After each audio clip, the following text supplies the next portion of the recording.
Bonjour, chers amis. Nous en sommes rendus à la dernière, la 6e émission de 6 avec le Père Olivier Angouté. Je verrai les bontés du Seigneur sur la terre des vivants. Accueillons-le chaleureusement. Venez à moi, vous tous qui ployez sur le fardeau, et moi je vous procurerai le repos. Comme je le disais, l'espérance, elle peut diminuer, on peut la perdre, mais on peut aussi la relever, on peut aussi travailler là-dessus. Et la prière, il n'y a pas meilleur outil pour rehausser son espérance. Le chant l'a dit, venez à moi, vous tous qui peinez sous le poids du fardeau, et moi je vous soulagerai. C'est le Seigneur qui le dit. Il le dit parce que, et le psalmiste l'a compris, à la place de se plaindre, l'énergie qu'il aurait pu utiliser pour la plainte, la complainte, il l'utilise pour la prière, pour la demande, pour le soulagement, pour se libérer. Et cela nous amène à nous poser la question, quelle est la place que nous donnons à la plainte? Les énergies que nous utilisons pour la plainte. Ah, j'ai pas ci. Ah, j'ai pas ça. Ah, il y a ça qui ne marche pas. Ah, ça, j'en peux plus. C'est doublement ce que ça nous prend de nous mettre à genoux et nous dire, Seigneur, me voici devant toi, comme un enfant. Je m'abandonne à toi, tel que je suis. Fais de moi ce que je suis. Fais de moi ce qui te plaira. N'est-ce pas moins essoufflant de le dire que de faire une grande récitation de plainte? Seigneur, me voici. Je n'en peux plus. Je m'abandonne à toi, tel que je suis. Fais de moi ce qu'il te plaira. Alors prenons une minute pour remplacer toutes nos pensées de plainte par des pensées d'abandon. Et j'aimerais que là où tu es, si tu m'écoutes, que tu transformes ces situations ou alors tous ces dangers imminents ou cette souffrance que tu vis en prière en disant, Seigneur, me voici. Voici ma difficulté. Je n'en peux plus. Seigneur, je suis devant toi, tel que je suis. J'ai tout essayé. Je viens m'offrir à toi. Fais de moi ce qui te plaira. Cette prière d'abandon, on peut la dire sous toutes ses formules. Que chacun, là où il est, laisse la spontanéité de son cœur parler. Cette fois-ci, sans plainte, mais dans cette attitude d'abandon du psalmiste. Seigneur, tu as fait des merveilles pour tant de personnes. Je suis devant toi comme un enfant. Comble ton bien-aimé quand il dort. As-tu le courage de prononcer ces mots d'abandon? Ou veux-tu rester poigné avec ta plainte et ta complainte? Peut-être rien n'avance et ne bouge. Parce que tu l'aimes tellement ta plainte et ta complainte que tu ne veux te détacher de cela. Mais la prière de l'abandon t'invite à redire avec moi aujourd'hui, Seigneur, me voici. Comme la Vierge Marie, qu'il me soit fait selon ta parole. As-tu le courage de prononcer ces paroles de la Vierge? Qu'il me soit fait selon ta parole. Face à tous les dangers, Marie, elle a eu le courage de le dire. Eh bien, qu'il me soit fait selon ta parole. Tu es malade ou je suis malade. Je suis en grande difficulté. Je suis en grande souffrance. Laisse l'Esprit Saint te parler ou parler en ta bouche et dis qu'il me soit fait, Seigneur, selon ta parole.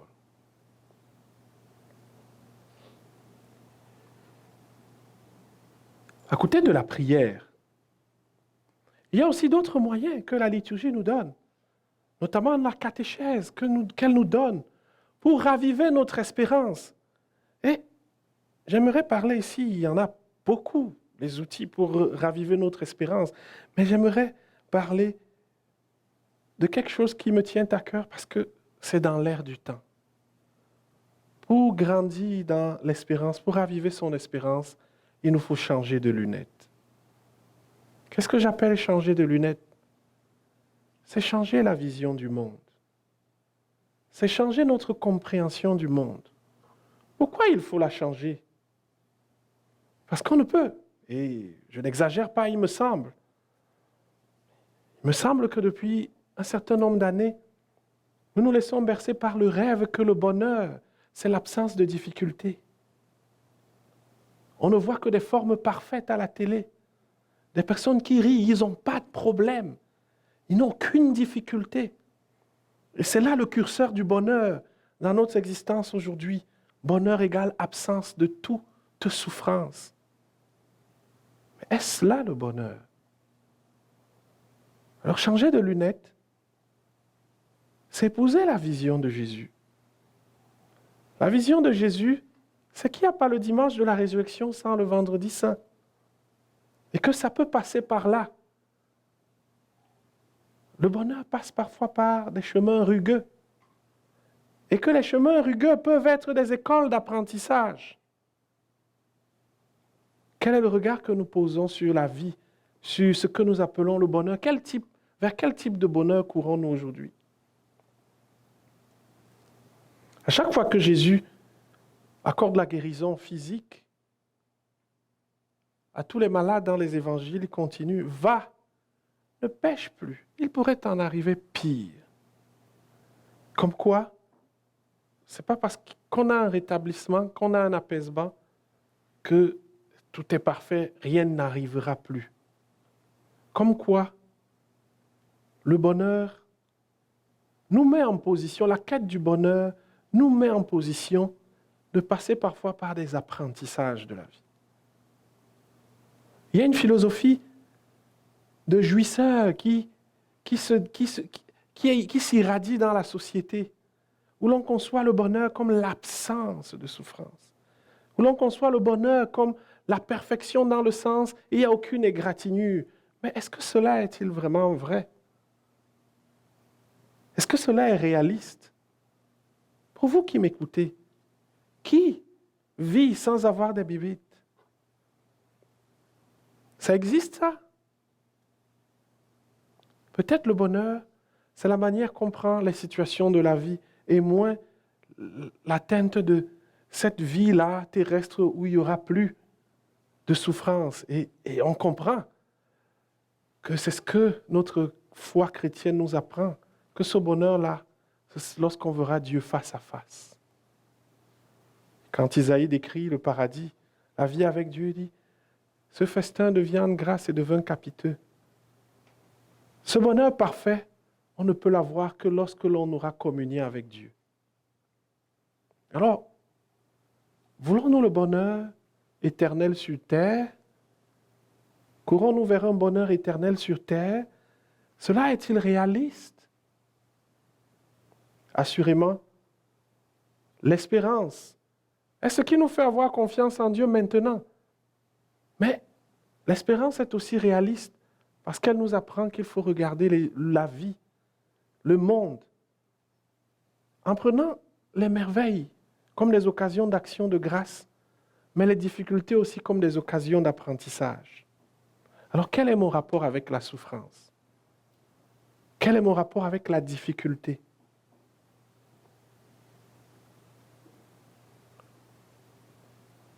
Souvent, c'est amusant quand on annonce le verglas et qu'il va falloir être prudent sur les rues. Ah, l'hiver, ça n'en finit plus. OK. Quelle est ma vision du verglas?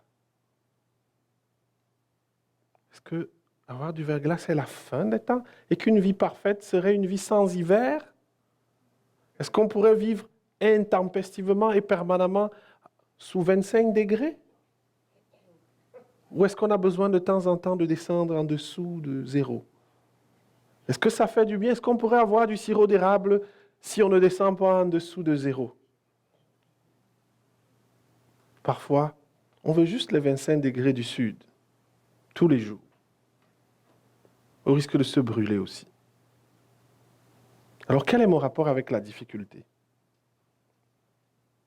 Quel est mon rapport avec les empêchements, avec les obstacles? Quel est mon rapport avec la maladie?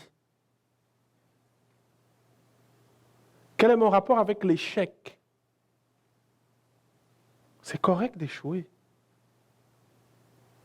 On peut apprendre de l'échec. Nous ne sommes pas devenus ce que nous sommes parce que nous avons toujours réussi. Et souvent, les plus belles leçons de la vie, nous les avons retirées de la vie au travers des échecs aussi. Alors, quel est mon rapport avec l'échec?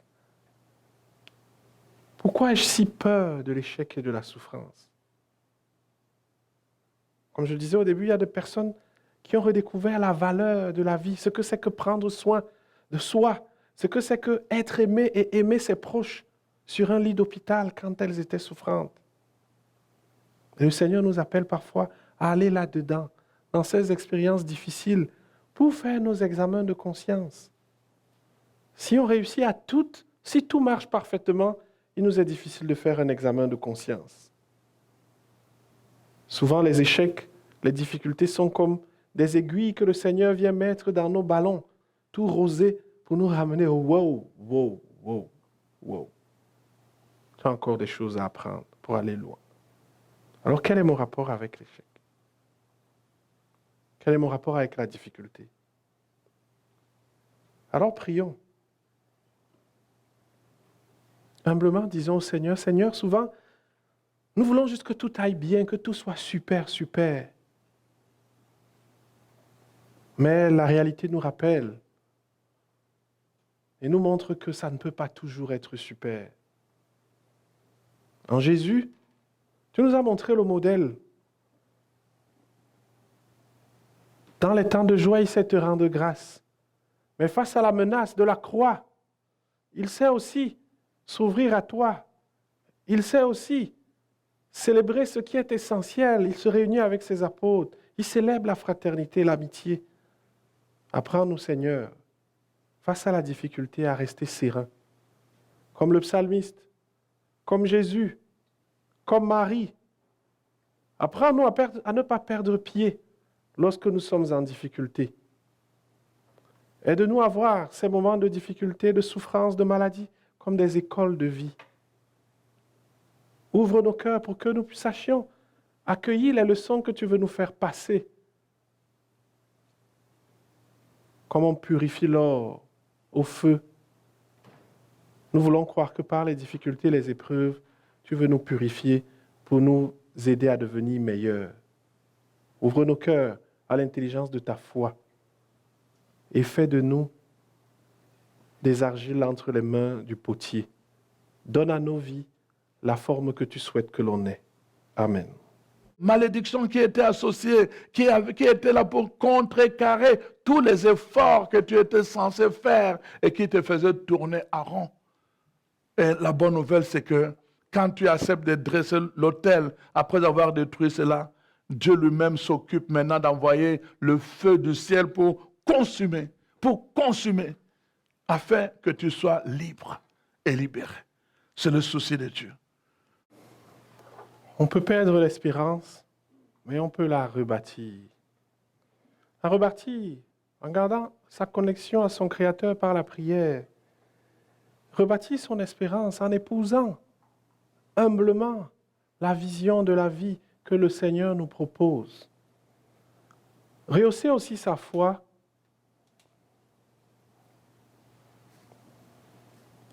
en intégrant bien, en croyant et en ayant confiance en la justice de Dieu. Voilà l'élément que je vais aborder en ce moment. Croire en la justice de Dieu. Croire en la justice de Dieu, si l'on s'en tient au psalmiste, c'est qu'il sait que le Seigneur va donner aux méchants ce qu'ils méritent. Et il le dit. Il sait que le Seigneur prend en considération les efforts du juste. Il reste confiant que le Seigneur donnera à chacun ce qu'il mérite.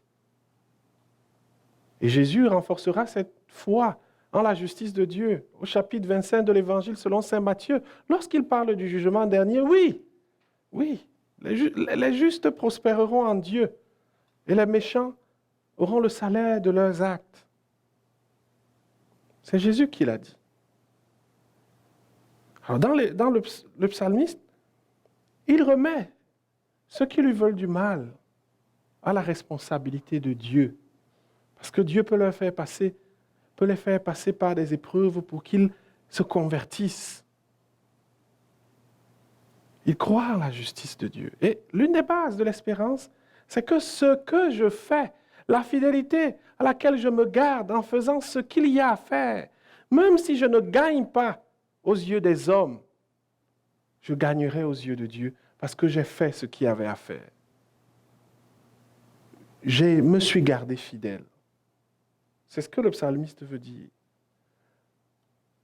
L'une des raisons pour lesquelles parfois on perd notre espérance, c'est parce qu'on se dit parfois, oh mais pourquoi les autres ils sont en santé et moi je prie tous les jours, mais ça ne marche pas. Que sert à l'homme de gagner tout l'univers s'il vient à perdre son âme? Et pourtant je peux perdre un œil et gagner mon âme.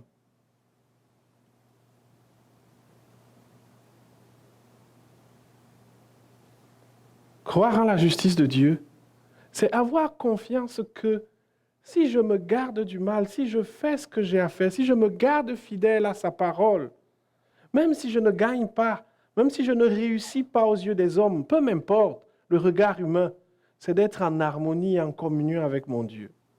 Alors je fais ce qu'il y a à faire, pas parce que j'ai une foule d'applaudissements, mais parce que je veux me garder fidèle à mon Créateur. Alors ma drive, ce qui m'oriente et qui me pousse, qui me garde confiant face à toutes les épreuves, même si je suis le seul chrétien qui reste dans ma famille, c'est mon union avec mon Créateur. Je n'arrête pas de croire parce qu'il n'y a plus beaucoup de monde. Je continue de me garder fidèle parce que pour moi, ça paye.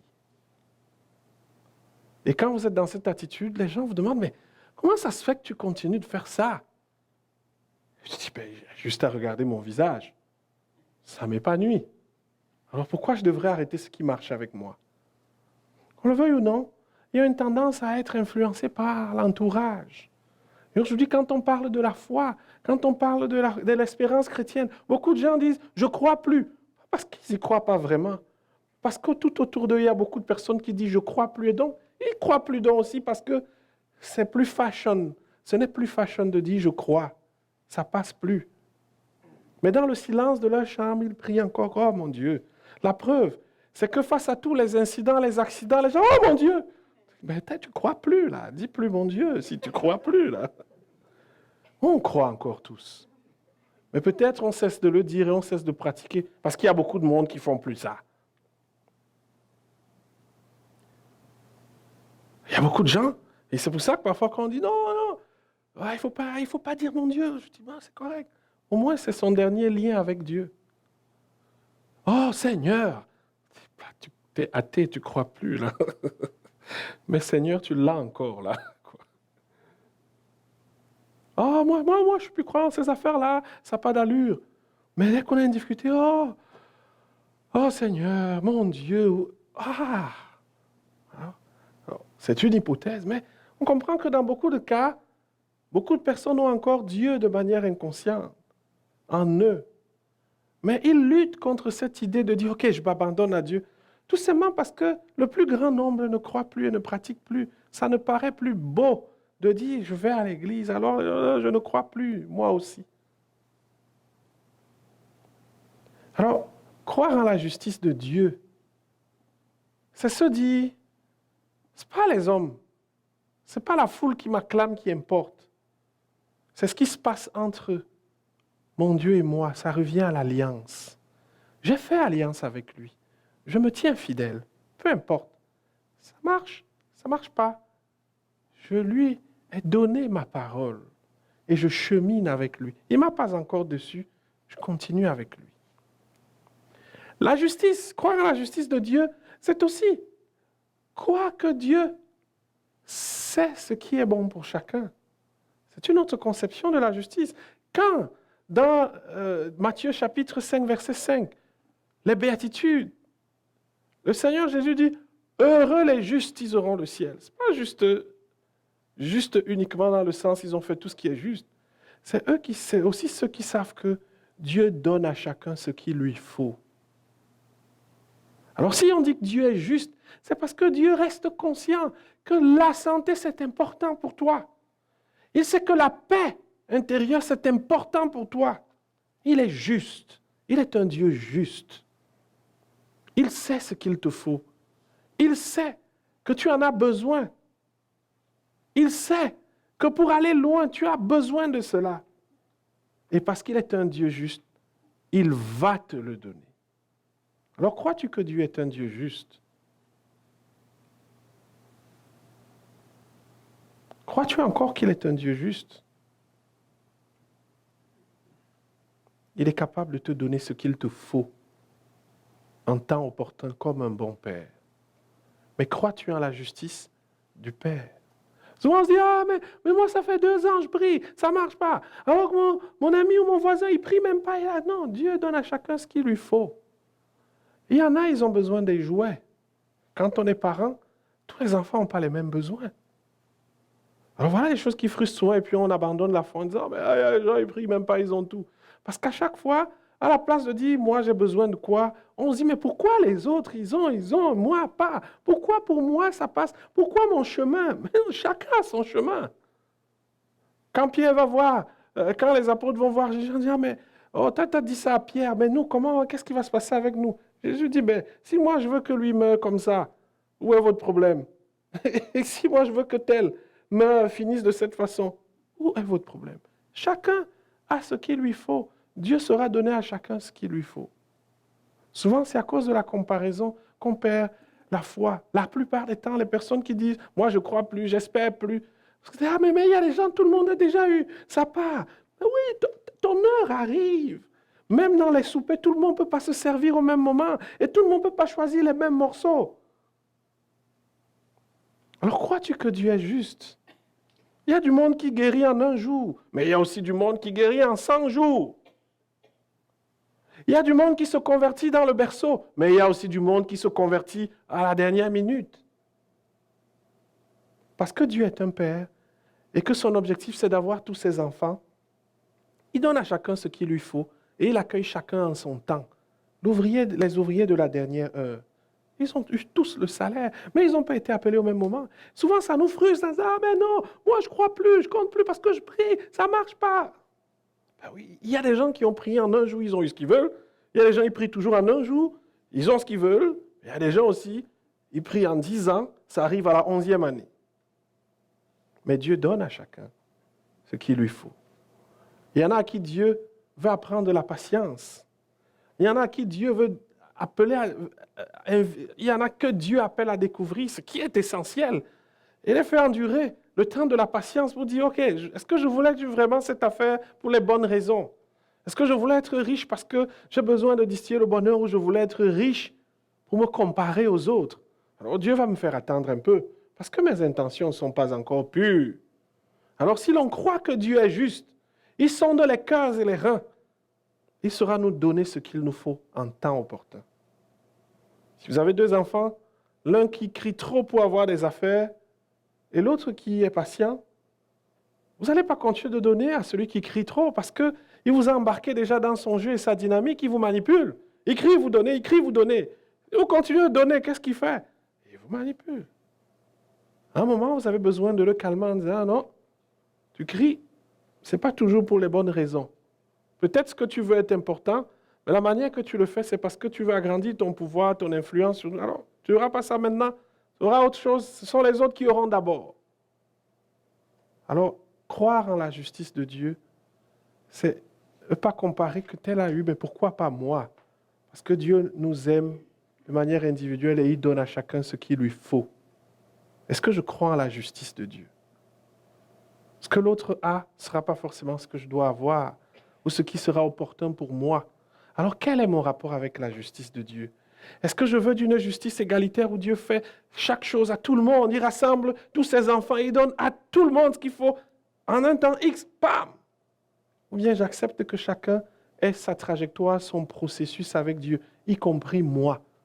Est-ce que je crois à la justice de Dieu? Et enfin, notre propre fidélité. Il y a une chose qui est marquante chez le psalmiste. Et c'est pour cela qu'il peut dire cette prière avec confiance face au danger imminent. Il dit, je viens sacrifier en sa tente, dans la tente de Yahvé. Je viens dire mes acclamations. Plus haut, il dit, la seule chose que je cherche, c'est d'habiter la maison du Seigneur. Il est conscient de ses promesses. Il est conscient de l'obéissance qu'il doit à Dieu. Il est conscient de son engagement et il se pratique là-dedans. Il fait ce qu'il a à faire. Il remplit sa part de contrat. Souvent là, on veut que Dieu nous donne tout. Moi, même pas respecter 1 centimètre ou une seule règle de l'engagement qu'on a pris avec lui quand on en a pris. Non pas que Dieu nous donne en fonction de ce qu'on a fait, mais qu'est-ce qui nous fait appartenir à Dieu sinon l'obéissance? Alors remettez-nous en question, oui. Parfois mon espérance peut baisser parce que je ne remplis pas non plus, je ne remplis pas ma part de contrat avec Dieu aussi. À quel point j'obéis au Seigneur? À quel point je fais ce qu'il faut avec le Seigneur pour qu'il me donne ce qu'il me faut? Voilà l'une des questions aujourd'hui. On peut avoir beaucoup de prières, mais parfois on ne fait pas ce qu'il faut avec Dieu. Alors oui, il est possible. Le dit comme le psalmiste, je le crois, je verrai les bontés du Seigneur sur la terre des vivants. Terre des vivants, terrestre ou dans le ciel, peu importe. Une seule chose importe, espérer contre toute espérance. Et c'est ce message que nous avons essayé d'approfondir, redécouvrir l'espérance chrétienne et se mettre à l'écoute de l'ange qui a dit à la Vierge Marie, car rien n'est impossible à Dieu. Oui, rien n'est impossible à Dieu pour toi qui nous regardes. Rien n'est impossible à Dieu pour toi qui nous écoutes et qui porte avec toi ton fardeau. Il est capable de t'alléger, de te donner le repos. Amen.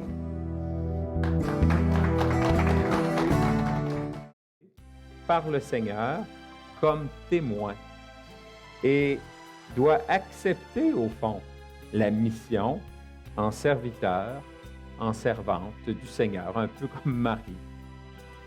Dieu est celui qui, au fond de nous-mêmes, nous dit « Tu vaux plus que ce que tu crois être. Tu peux faire plus que ta faiblesse. Tu peux t'ouvrir aux autres plus que tu penses.